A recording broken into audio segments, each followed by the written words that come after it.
यमलोक की एक घटना का मैं जिक्र करना चाहूंगा। यमराज ने एक ऐसी मशीन बनाई थी कि जब भी कोई झूठ बोलता था वो टन टन आवाज शुरू हो जाती थी। आज सुबह से वो मशीन बंद ही नहीं हो रही, टन टन टन बजे जा रही। तो यमराज बड़े चिंतित हुए, उन्होंने चित्रगुप्त को बुलाया और कहा, चित्रगुप्त ये बंद क्यों नहीं हो रही? तो चित्रगुप्त ने कहा, महाराज आज मोदी जी का गारंटी पत्र या संकल्प पत्र जारी होने वाला है, अभी तक बज रही है, आपको डिस्टरबेंस हो रहा होगा, घंटी की आवाज आ रही है। यह स्थिति एक प्रधानमंत्री की हो गई, एक ऐसे नेता की हो गई जो 10 साल से प्रधानमंत्री है। इस संकल्प पत्र या मोदी की गारंटी पत्र, जो भी ये नाम देना चाहें, हमें इस नाम से बड़ी घोर आपत्ति है। इसका नाम माफीनामा होना चाहिए था, और माफीनामे में तो वैसे भी ये एक्सपर्ट है। इन्हें दलितों से माफी मांगनी चाहिए थी, किसानों से माफी मांगनी चाहिए थी, इन्हें नौजवान जो बेरोजगार नौजवान हैं उनसे माफी मांगनी चाहिए थी, अग्निवीर के जवानों से माफी मांगनी चाहिए थी, आदिवासियों से माफी मांगनी चाहिए थी, अंकिता भंडारी के परिवार से माफी मांगनी चाहिए थी। एक जरा बंद कर दीजिए अपना मोबाइल प्लीज। ताक झांक की आदत, लोगों की थालियों में ताक झांक की आदत तो मोदी जी की है ही, आप लोग जानते हैं, पारंगत हैं वो इसमें ताक झांक करने में। जरा गरीब की थाली को देख लेते तो खुद आज उसको माफी पत्र कहते, माफीनामा कहते। वो आंकड़े जो पिछले 10 साल से छुपाए जा रहे हैं, उन आंकड़ों में पिछले 10 साल की रिपोर्ट कार्ड है। वो आंकड़े अगर सामने आ जाएं तो ये खुद उसको माफीनामा कहते।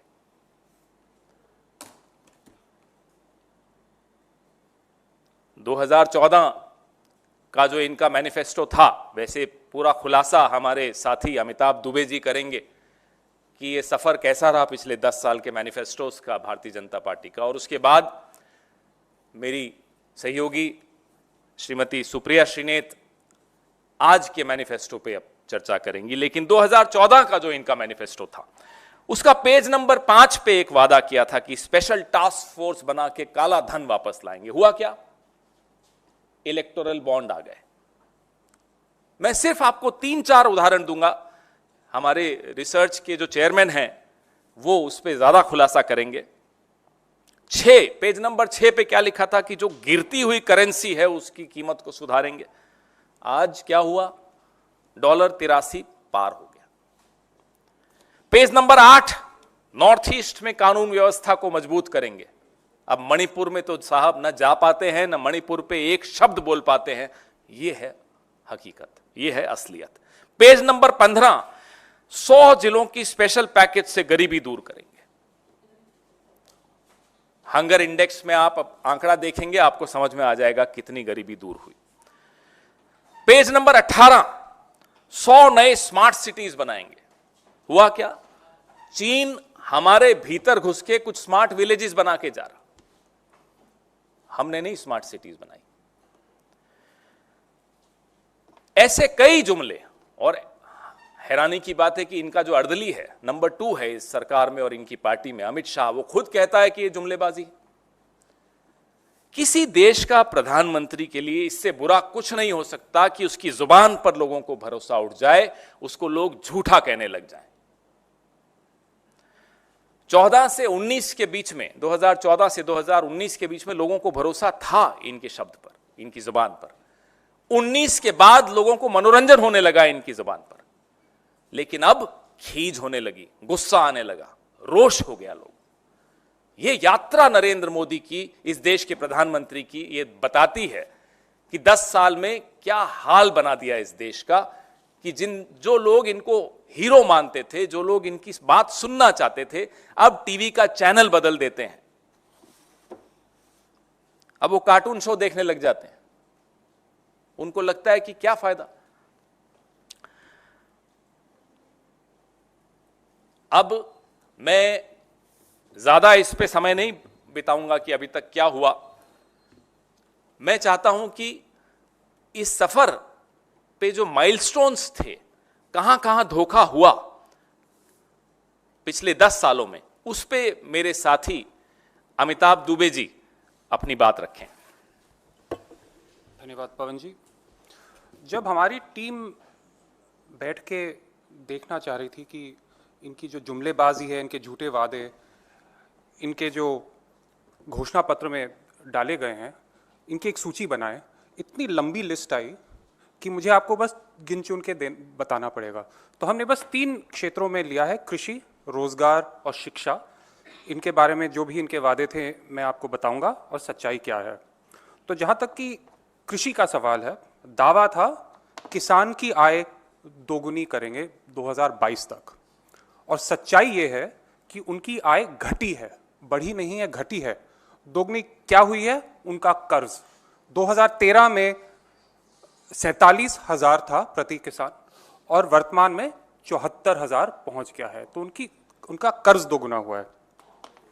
PM Kisan to cover all the farmers in the country, दावा ये था। लाभार्थियों की सच्चाई ये है, हकीकत ये है कि लाभार्थियों की संख्या 67% गिरी है। 2019 में लगभग 12 करोड़ थी और अब 4 करोड़ पहुंच गई है। और जो भूमिहीन मजदूर है वो तो इस योजना में कवर्ड है ही नहीं। एक और दावा था, short term new agricultural loans 1 lakh तक के, जो 1 से 5 साल का जिसका ड्यूरेशन है, उसका ब्याज 0% होगा। 0% लोन देने का वादा किया था। हकीकत, किसान क्रेडिट कार्ड में किसान को 7% देना पड़ रहा है। कहां 0, कहां 7। Realise 100% irrigation potential of the country, यानी कि सिंचाई पूरी की पूरी जितनी सिंचाई देश में की जा सकती है की जाएगी, और हकीकत 52% की गई है। तो जो वादा किया था उसका आधा। अब देखते हैं जॉब्स, रोजगार। सबसे अहम उनका दावा था, increase the share of the manufacturing sector in GDP to 25% and create 100 million manufacturing jobs, यानी कि 10 करोड़ जॉब्स मैन्युफैक्चरिंग में। और 10 करोड़ के बजाय 2.5 करोड़ घाटा हुआ था 2016 और 21 के बीच में। और जो जीडीपी का शेयर है वो भी कम हुआ है। कहाँ 25% उनका वादा था और 13-14% पे लटका हुआ है अभी। स्किल्स इंडिया मिशन, 40 करोड़ देशवासियों को मार्केट ओरिएंटेड स्किल्स ट्रेनिंग दी जाएगी। ये 2019 का मैनिफेस्टो है। और सच्चाई यह है कि 1.4 करोड़, 40 की बजाय 1.4 करोड़ को ये मिला है, और सिर्फ 17% विद्यार्थियों यानी 25 लाख विद्यार्थियों को पोस्ट जॉब ट्रेनिंग मिली है। अब देखते हैं शिक्षा। दावा था, improve the quality of education. सच्चाई, हकीकत कि मिनिस्ट्री ऑफ एजुकेशन के परफॉर्मेंस ग्रेडिंग इंडेक्स के अनुसार हर राज्य में स्टूडेंट्स 50% बिलो लर्निंग क्वालिटी में स्कोर कर रहे हैं। इनका अपना इंडेक्स है। Provide smart classes to children at secondary level in government schools, यानी कि हर क्लास में स्मार्ट क्लासरूम्स, हर स्कूल में, गवर्नमेंट स्कूल में स्मार्ट क्लासरूम्स होंगी। 10 लाख गवर्नमेंट स्कूल्स में से सिर्फ 37,000 स्कूलों के पास कंप्यूटर्स हैं। केंद्रीय विद्यालय और नवोदय विद्यालय, दावा, हम 200 केंद्रीय विद्यालय और नवोदय विद्यालय 2024 तक खोलेंगे।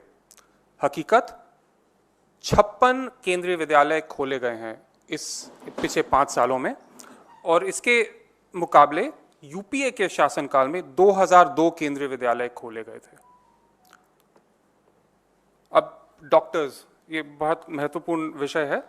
दावा था, double the number of MBBS and specialist doctors in the country bye 24। हकीकत, डॉक्टर्स जो स्टेट मेडिकल काउंसिल्स के साथ रजिस्टर्ड हैं उनकी संख्या 12,34,000 से 13,08,000 बढ़ी है। तो डबल के बजाय थोड़ा सा ही बढ़ा है। और जो शॉर्टेज है डॉक्टर्स की, कम से कम 6 लाख डॉक्टर्स की शॉर्टेज है। तो ये पिछले 5, मैं बस 2019 की घोषणा पत्र की बात कर रहा हूं, 2014 का तो एक और भी लंबा लिस्ट है। तो ये इनकी सच्चाई है। ये जो भी मैनिफेस्टो में लिखते हैं ये झूठा वादा होता है, खोखला वादा होता है, और इसका कोई वैल्यू नहीं है। और ये पूरा देश अब समझ गया है। पवन जी। धन्यवाद अमिताभ जी। मैं सुप्रिया श्रीनेत जी से आग्रह करूंगा कि वो आज जो मैनिफेस्टो इनका निकला है, जो झूठों का पुलिंदा निकला है, उस पर अपनी बात रखें। बहुत धन्यवाद पवन जी, और आप सबको मेरा नमस्कार। अभी इस मैनिफेस्टो को हम लोग पढ़ ही रहे हैं। 76 पेज का ये मैनिफेस्टो है भारतीय जनता पार्टी का। 1 घंटा 40 मिनट की प्रेस कॉन्फ्रेंस हुई, जिसमें पत्रकारों का एक भी सवाल नहीं लिया गया, क्योंकि अगर सवाल लिया जाता तो वो सवाल उठते जो यहां पर पवन जी ने और अमिताभ जी ने उठाए कि 2022 में किसान की आय दुगनी होनी थी, क्या हुआ? 2022 में $5 ट्रिलियन की इकोनॉमी बननी थी, क्या हुआ? 100 स्मार्ट सिटीज बननी थी, क्या हुआ? पूछा जाता लाल आंखें मूंद क्यों रखी हैं, क्यों नहीं लाल आंखें खोलते? ऐसे बहुत सारे सवाल लगातार पूछे जाते। रुपया 83 के पार क्यों पहुंचाया? पेट्रोल को सेंचुरी क्यों लगवाया? बहुत सारे ऐसे सवाल पूछे जाते, तो ना रहेगा बांस ना बजेगी बांसुरी, सवाल ही लेना ठीक नहीं समझा गया। 1 घंटे 40 मिनट की प्रेस कॉन्फ्रेंस थी। 76 पन्ने का ये मैनिफेस्टो है। ये असल में जुमला पत्र है, ये घोषणा पत्र नहीं है। और कुछ चीजें जो साफ तौर पे दिख रही है उस पर जरूर मैं चर्चा करना चाहूंगी। एक बड़े पते की बात है, कांग्रेस की मैनिफेस्टो कमेटी का गठन दिसंबर 2023 में हुआ था। भारत जोड़ो यात्रा जो कन्याकुमारी से कश्मीर, और भारत जोड़ो न्याय यात्रा जो मणिपुर से मुंबई चली, और जितने लोगों के सुझाव हमने सुने, लोगों की आशंकाएं, लोगों की अपेक्षाएं, लोगों की उम्मीदें, उन सब को मिलाकर हमने अपना एक घोषणा पत्र बनाया। हमारी घोषणा पत्र की कमेटी, जिसके सदस्य अमिताभ दुबे जी यहां पर बैठे हैं, वो हिंदुस्तान के अलग अलग शहरों में गए, अलग अलग वर्गों से, अलग अलग कम्युनिटीज से, अलग अलग ग्रुप से मिले, और फिर भविष्य का एक खाका तैयार हुआ जो हमारा न्याय पत्र है। भाजपा का कैसे हुआ? 30 मार्च को, आज से महज 13 दिन पहले घोषणा पत्र कमेटी का गठन हुआ, और 13 दिन में मैनिफेस्टो बनके तैयार है। आसान रहा होगा, जुमला पत्र है, क्या करना है, 4 जुमले इधर चिपकाओ, मित्र की एक लिस्ट आई होगी, अमित शाह और मोदी जी ने बैठकर उसको कॉपी पेस्ट किया होगा, और नड्डा जी ने बढ़िया फोटोकॉपी निकाली होगी। इसलिए 13 दिन में मैनिफेस्टो तैयार होकर आपके सामने है। अब इस मैनिफेस्टो में कुछ बातें कही गई हैं, उसके बारे में जरूर चर्चा करना चाहूंगी।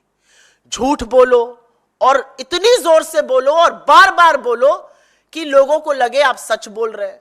मोदी जी को लगता है वो ये गलती करने लगे हैं 10 साल बाद, वो देश की जनता को बेवकूफ समझने लगे हैं। अपने मैनिफेस्टो में भाजपा ने कहा, हमने 25 करोड़ लोगों को गरीबी की सीमा रेखा से निकाला, और आईएमएफ को इस पर जोड़ दिया।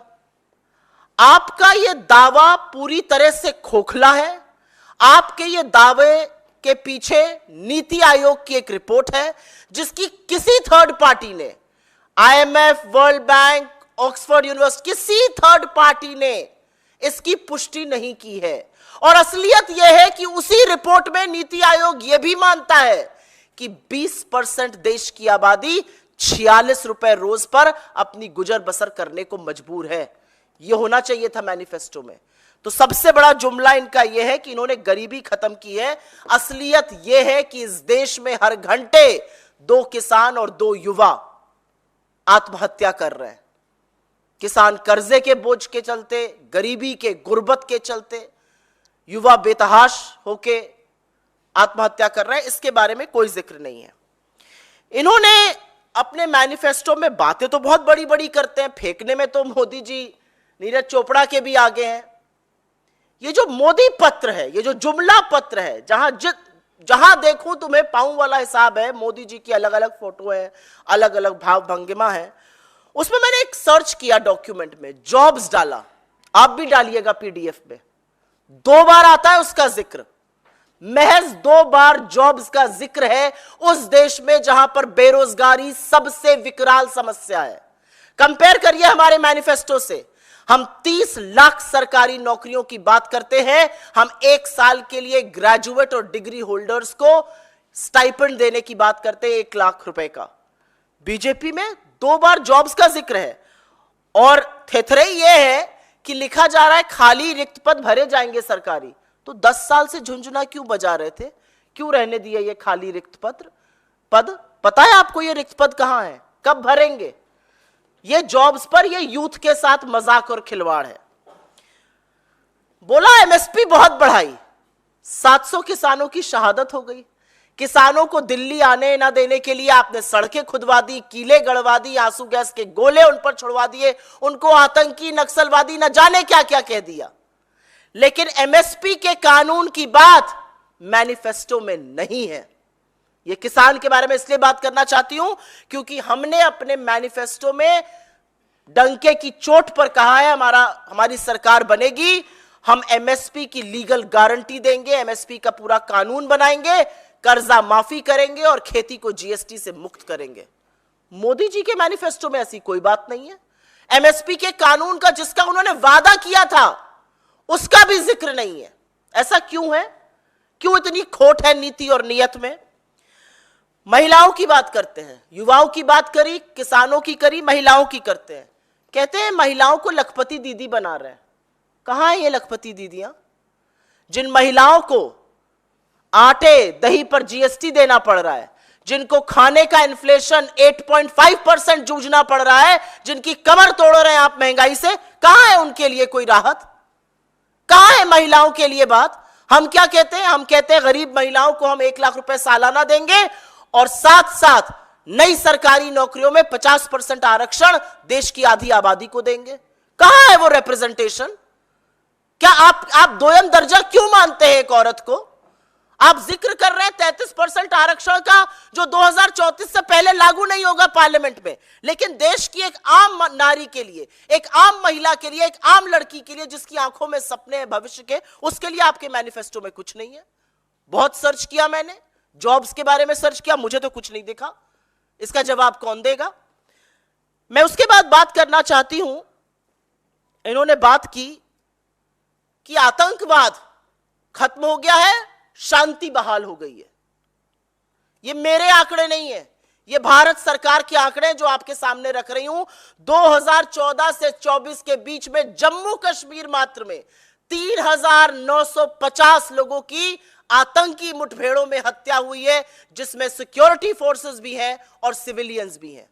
ये 3,950 लोग आपको भारत के नागरिक नहीं दिखते हैं। यह आतंकी हमलों का कोई मतलब ही नहीं है। आज की तारीख में जम्मू कश्मीर में आतंकी हमले में, आतंकी मुठभेड़ में अगर सिक्योरिटी फोर्सेस, सिक्योरिटी और सैन्य बल के लोग शहीद हो जाते हैं तो मोदी जी उनके लिए ना एक शब्द श्रद्धांजलि का बोलते हैं, ना उनके परिवार को एक शब्द संवेदना का देते हैं। तो आपको क्या लगता है? आंख मूंद ली तो यह जगत बना ही नहीं। 3,950 किलिंग्स और सैन्य बलों की शहादत जम्मू कश्मीर में पिछले 10 सालों में, आपके चेहरे पर एक बहुत काला धब्बा है। आंख मूंदने से काम नहीं चलेगा। यहां पर इधर उधर की बात की गई तो मैं 2 बातें जरूर कहना चाहती हूं। मोदी जी के मैनिफेस्टो में मणिपुर का जिक्र नहीं है। मां से बड़ी बड़ी बातें करते हैं, मां से मणिपुर की बात करते हैं, मां से महंगाई की बात करते हैं, मां से महिला की बात करते हैं, कोई खाका ही नहीं है। मणिपुर का जिक्र नहीं है, लद्दाख का जिक्र नहीं है जहां पर सारे लोग आंदोलित होकर सड़कों पर हैं। मोदी जी के मैनिफेस्टो में चाइना कहां तक घुस आया और हम क्या करेंगे, कोई जिक्र नहीं है, क्योंकि कोई घुसा नहीं तो हमारे प्रधानमंत्री जी ने ही कहा था। मोदी जी के मैनिफेस्टो में वो जो इनकम इनइक्वालिटी है इस देश में, जो गरीब और अमीर होता जा रहा है और जिसके लिए हमारे मैनिफेस्टो में पूरा खाका है, एक शब्द नहीं है। असलियत यह है कि राशन की बात करने वालों 10 साल बाद जनता पूछ रही है रोजगार कहां है, और नहीं है इनके पास उसके लिए कोई प्लान। 2 जगह जॉब्स मेंशन होती है उस देश में जहां पे 65% लोग 35 वर्ष की कम आयु के हैं। इतना युवा राष्ट्र, क्या प्रायोरिटीज है इनकी? मुझे लगता है मैं अपनी बात यहां समाप्त करूंगी। ना महंगाई का कोई सलूशन दिया है, ना नौकरी का कोई सलूशन दिया है, ना महिला सम्मान पे बात करी है, न बात करी है किसान की, न बात करी है युवा की, न बात करी है चीन के अतिक्रमण की, और आंखें मूंद ली हैं जो शहादत हो रही है जम्मू कश्मीर में और उसकी जगह बरगलाया जा रहा है। इस मैनिफेस्टो को देखकर लोग हाथ जोड़कर बोल रहे हैं, हो गया बस, बहुत हो गया प्रभु, 10 साल आपको मौका देकर देख लिया, जुमलों के अलावा हमें कुछ नहीं मिला, और अब आपको बदलकर एक ऐसी सरकार लाएंगे जो युवाओं के बारे में, महिलाओं के बारे में, किसानों के बारे में, उन लोगों के बारे में जो समाज के हाशिए पर है, श्रमिकों के बारे में, उनकी सोच, उनके न्याय की बात